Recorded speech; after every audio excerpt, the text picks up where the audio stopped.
On November 18th, 2008, Sega released a hit game and not divided amongst the fanbase at all, Sonic Unleashed.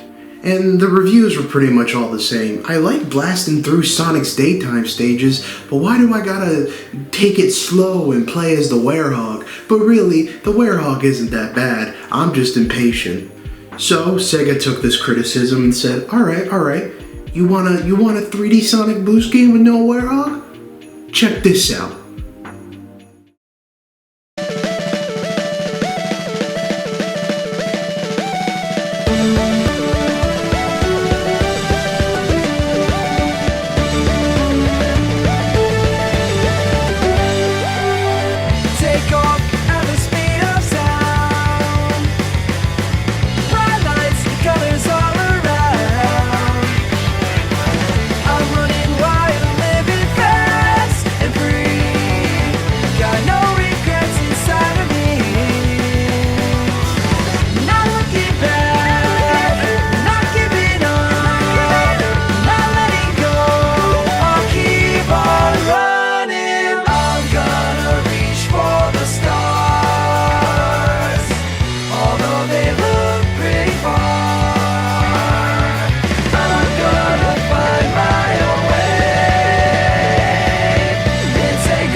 Alright, Sonic fans, there you go. There's the Sonic Unleashed you wanted.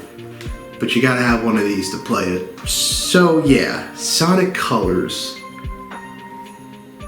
is kind of boring. Like, don't get me wrong, it's not a bad game, and when I first played it back in whenever it came out, I thought it was an awesome game, but like 10 plus years later, I don't know. Something about the game, it's just tame? I think that's maybe the right word for it. This was the first Sonic game that introduced us to the Ken Pontac and Warren Gaff era, who were the writers of this game, and they continue to be the writers of Sonic all the way to Sonic Forces. The story of this game, well, first off, there's not really a story. It's just Eggman built an amusement park in space and is capturing aliens to harness their energy and take over the world. Stop them. The story of this game feels like a Saturday morning cartoon, and that's personally for me not what I'm looking for when I play a Sonic game. I'm fine with Sonic having the story of a Saturday morning cartoon when it's in a Saturday morning cartoon. Look, Pontac and Gaff, they were bullied for years by this fan base. I'm not gonna rub salt in the wound. All I'm gonna say is I don't think they were the best writers for Sonic at all, and maybe they didn't understand the character. That's why now in 2025 we have Ian Flynn, who's been working on Sonic comics for years, and he clearly understands the character. Also, by the way, why all of a sudden is Twitter mostly hating, like the Twitter side of the Sonic fan base, hating on Ian Flynn? Yes, the guy references a lot of stuff, and sometimes it's a little on the nose. But why are we just hating on the guy all of a sudden? Like, he's the best writer we've had in years for this franchise. Do you want to go back to Pontac and Gaff? I don't think so. So, be happy with what we got. This has been said so many times. I'm not going to go into it a lot. But for a 3D Sonic game, there's a lot of 2D. And it's not the worst thing in the world. I just feel like Sonic Unleashed was way better at balancing the 2D and the 3D level aspects of it. I just think Sonic Unleashed balanced 2D and 3D more. This game, there's a lot of 2D in it. It's not balanced well. But like, even though there's a lot of 2D segments, the 2D segments aren't like bad, and they're not bad level design. I do have beef with a certain 2D level, but I'll get to that in a little bit. And some of the levels in this game are like under a minute long, which I know fully that they're in this game to pad out the length of this game, but I don't know. I don't know. It feels so weird starting a Sonic level and then being over in like 30 to 45 seconds. What was the point? What was the point of even making the level? I don't know.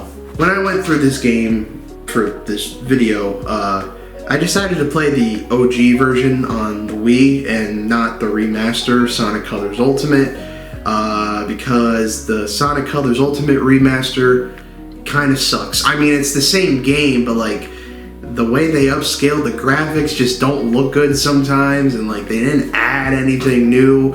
The new Metal Sonic Racing levels are a joke. Remember when I made that video about the potential of Sonic Colors Ultimate? It did not age well. It kind of didn't age well. But overall, like just the original version, it doesn't look bad. I think Sega and Sonic Team accomplished what they could with the hardware of the Nintendo Wii, and I'm not bashing the hardware of this console at all, because like Mario Galaxy is a thing. So, one thing this game does better than Sonic Unleashed, and yeah, you could say, yeah, no werehog. I don't mind the werehog. Anyway, one thing that I think this game does a lot better than Sonic Unleashed is that like there's no required collectibles to progress through the game, like the sun medals and the moon medals in Sonic Unleashed. I love Sonic Unleashed, but it is such a hassle to collect sun and moon medals just to progress through the game. It just, with the werehog, and I'll admit the werehog slows down the pace of Sonic Unleashed, but the fact you have to backtrack and collect all these medals just slows down the pace even more. But luckily, we don't have to worry about that in Sonic Colors. So there's one advantage Sonic Colors has over Sonic Unleashed. So, there's a couple levels in this game where like the whole mechanic is you have to like jump on this jump pad and it moves with you. I hate them. I hate those levels with a passion, and before I even get comments, yes, I know it's a skill issue. I know I'm bad at those levels, and I'm not knocking the game because the levels are flawed in design by any means. I'm just bad, and I don't like being bad, so I don't like those levels, but I can't fault the game for it. It's just me being bad. Nah, fuck them. I don't like the levels, okay? Sue me. This game technically does bring back special stages with a new thing called Sonic Simulator.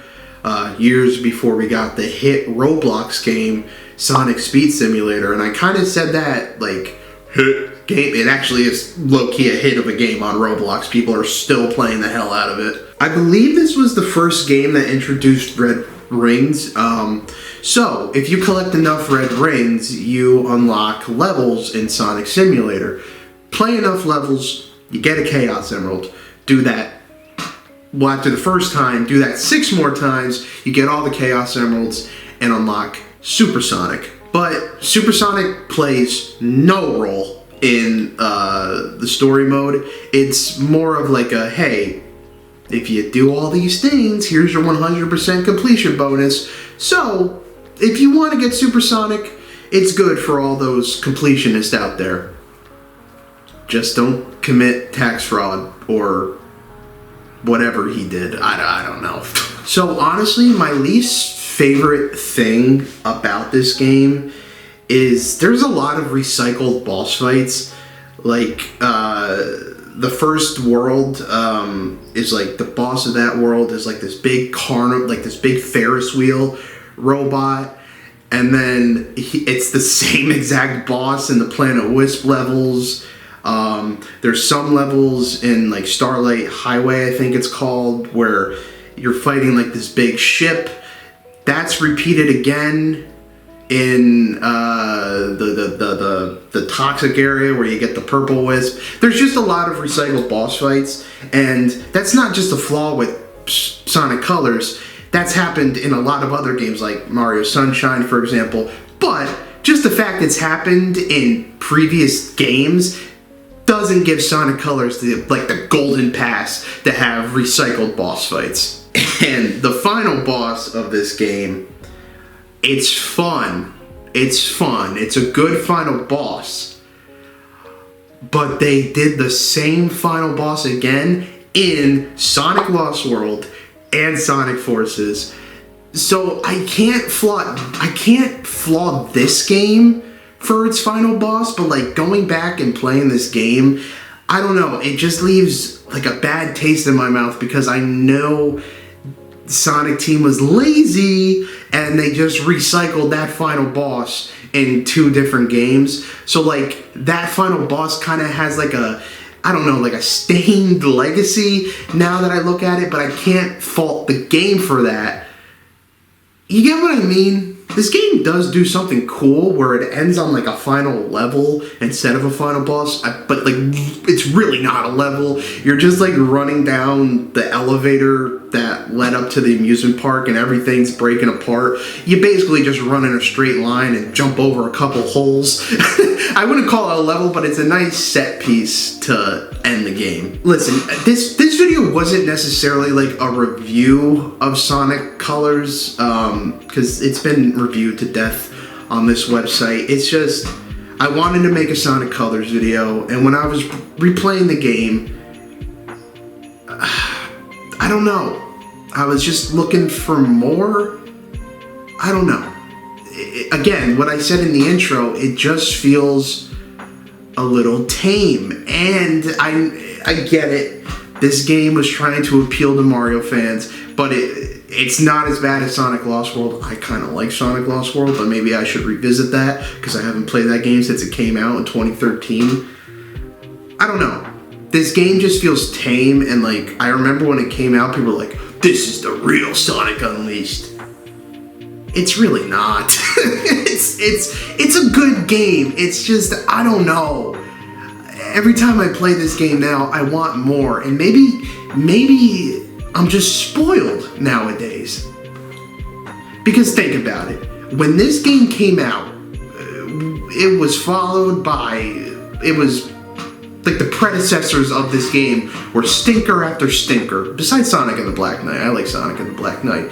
So when this game came out, it felt like a saving grace, and it really felt like, hey, we're back to the roots. And then after that, we got followed by Sonic Generations. But now where we're at, we have Sonic Frontiers. Again, a very divided game amongst the franchise. I love it. It's one of my favorite games, my favorite Sonic games of all time. We got Sonic Frontiers. We got the 3-movie trilogy.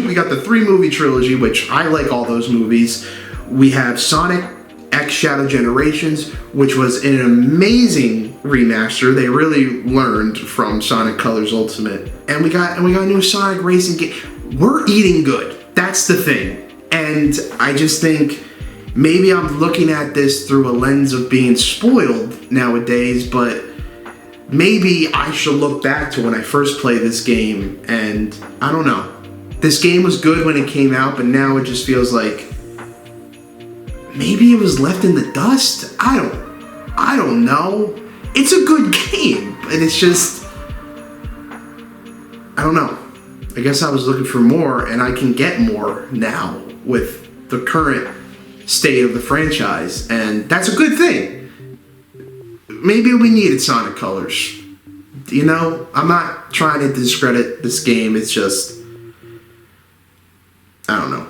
There's better now, and that's all I'm trying to say. But even though I think it's a tame game, and maybe nowadays it's a little overhyped, I still like Sonic Colors for what it was when it came out. Yeah. It's a good game. It's just, it has its flaws, and nowadays I kind of wish there was more, but I can get more, so what am I even complaining about? So, yeah, thank you guys. This was thank you guys for watching. This was kind of like a different video. It's not really a review. It's just more of like all over the place talking about, just more of a discussion about Sonic Colors and how the times have changed. Yeah, overall, I give Sonic Colors like a 7 out of 10. I'm gonna get out of here before Twitter bullies me. But thank you guys so much for watching. You like my shirt? I got this. It's for the new Sonic Racing game coming out. It's good. It's a very comfy shirt. You did a good job, Sega. But yeah, thank you guys so much for watching this video. Let me know if you want more videos like this, because there really wasn't a script for this video. I just wrote down bullet points that I wanted to talk about. And that's kind of how I did my old videos. I don't want to do that all the time because I do prefer having like a script to look at. But if you want more of these like discussion videos where I'm just looking at bullet points and I'm kind of just talking my shit, let me know. Oh, subscribe. We're almost at 1,000 subscribers, and it would be really cool if you guys subscribed and we got to 1,000 subscribers. Once we get to 1,000 subscribers, I gotta get my watch time up. So if you want to watch this video a couple times, that would help, and maybe share it with friends, or I don't know. I kind of want to start doing YouTube full time in like a couple of years. Wouldn't that be really, really cool? But yeah, thank you guys so much for watching this video, and I'll see you next time.